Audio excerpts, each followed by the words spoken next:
Hi guys. Okay, so as promised, my review on the Peachtree Nova300. I've been doing some extensive testing, all different sorts of speakers as you can see behind me.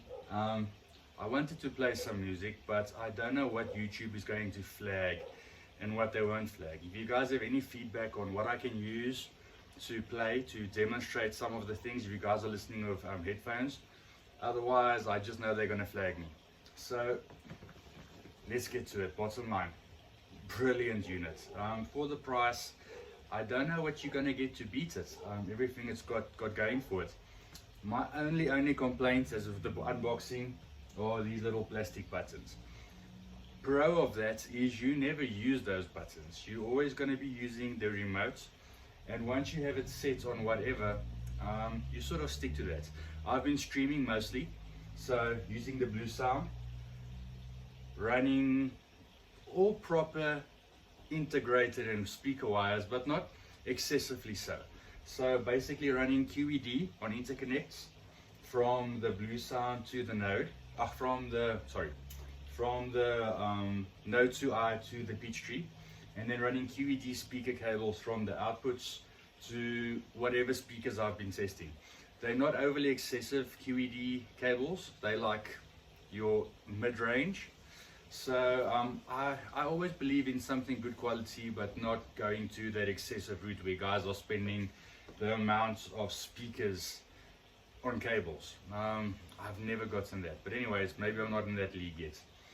So the big thing for me, streaming being flawless. This combination is great. Also tested some of the phono stage on this. I have some friends that have higher end phono stage units that say that the phono is brilliant, and from my testing, it's brilliant. I don't have the high end kit that they have. I do mostly streaming, and then I would connect it to a TV or whatever. I've been unable to fault it. It's so weird how different speakers can integrate with an amp. You can have an expensive amp and an expensive set of speakers, and they just would not work. Then you can take a cheaper set of speakers on that same amp and they work beautifully. So I always highly recommend that you go and listen to what you want to buy and what you want to pair, because it's not to say that they're always going to work. So here I had the monitor audios. Monitor audio is a very finicky speaker, especially this new bronze series. I've had them on an AD M10. It's not a cheap piece of kit, and they sound terrible.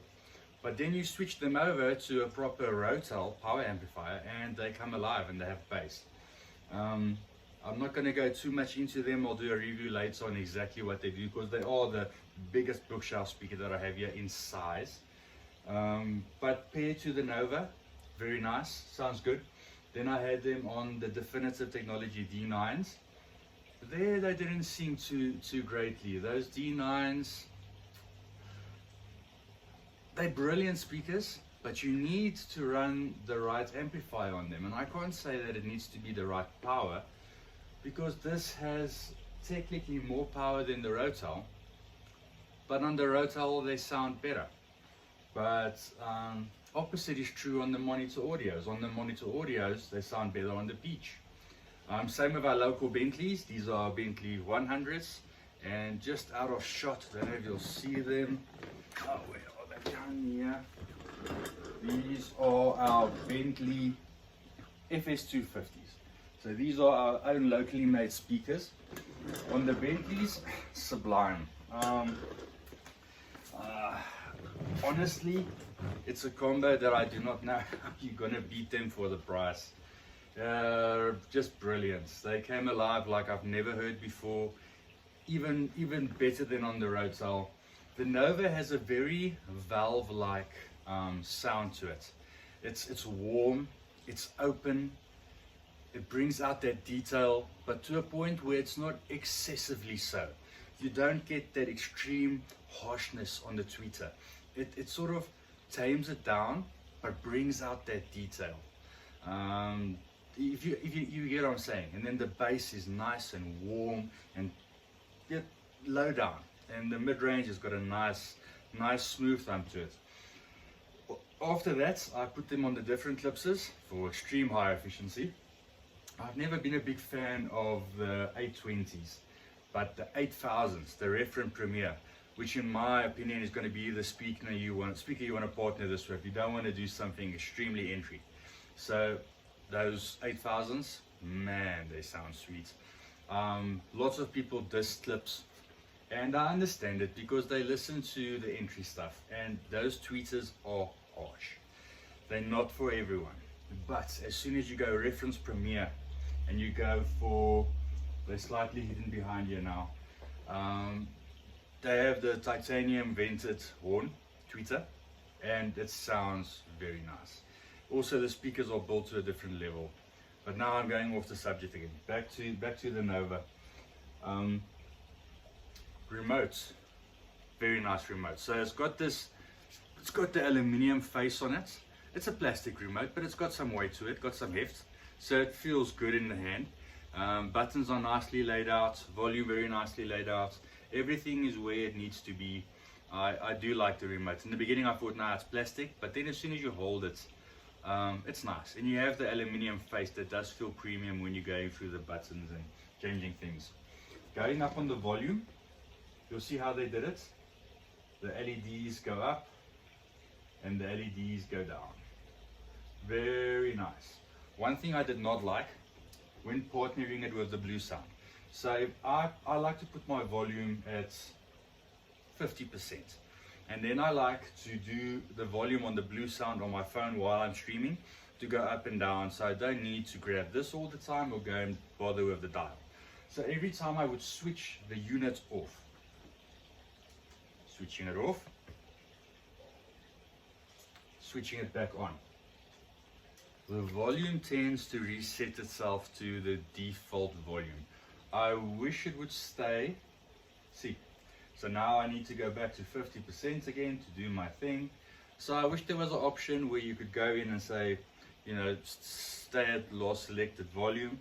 I do understand that it is a safety thing that I have run into on some of my home theater kit before, but on the Denons and the Marantz you can set that to where you want it to start, and or to keep it on the last volume, because if you go to too high a volume on an amplifier, let's say it's 75%, and you switch it off and it stays there, and you switch it back on and there's a huge current coming through your speakers, boom, it gives you that initial thump, and that is when you can damage things, you can damage speakers. So it is a safety thing, and it also goes, when you switch it on and off, it goes through a whole safety procedure. Again, almost like a valve amp where it's warming up. You get that feel because it clicks on, and then after a while it gives like a second click. So you get that feel. I can't tell you how much this feels like a valve amp.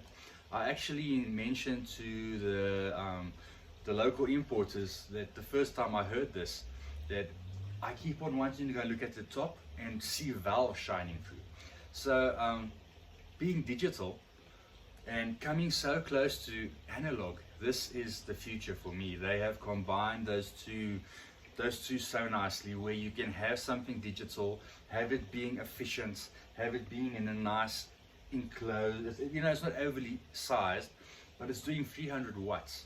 If you look at something from a Rotel Class AB doing 300 watts, it's going to be a flippant tank. Standing up to there, this cabinet won't even carry it. You won't be able to move it. So I have to still wrap my head around that, because I am a bit old school that way. I compare, most of us do, we compare power to size. The bigger the amplifier, the bigger the power. And it's changing. It's just not the case anymore.